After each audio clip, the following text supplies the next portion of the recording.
First, log into myBROCKPORT and then go to your organization's page. Click Events and then Create Event. Here you can enter the title of your event and select a theme for your event. Next, you can write a description.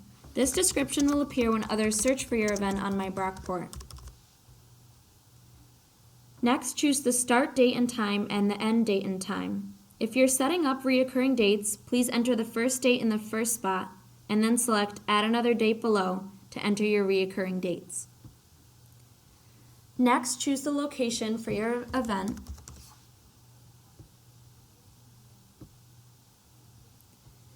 Next is the event details. First, you can choose who you want this event to be visible to, and then you can choose a category if that applies. You can also select who's allowed to RSVP, and if it applies, you can choose a maximum number of RSVP spots. You can also select any perks that might be connected to your event. Next, after you've read and understand all the policies about repeating events and the pictures, you can check the box that says you've read and go on to the next page.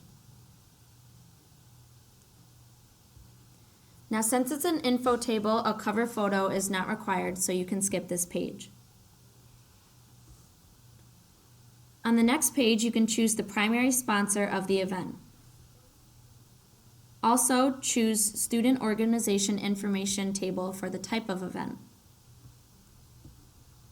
You can then choose the purpose of your table request form. If you choose fundraising, note that it will take you to a different page where you can input more information about your fundraising. Choose the location you are requesting, and if you need more than one tabling location, you can also enter that in the same format of the example. On this next page, if you've selected fundraising, you can enter the purpose of your fundraising. You can enter information about prizes if it applies, enter the rules of fundraising, enter the amount of money you hope to raise, enter a primary person responsible. You then explain how you plan to keep the money safe. If you're a BSG club, you can enter your account number.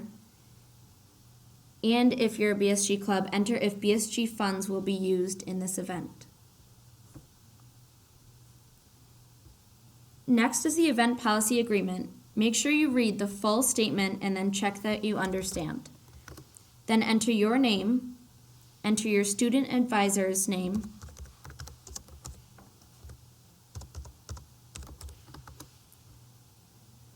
enter the main contact that will be responsible during the event. Enter that same main contact's email and phone number.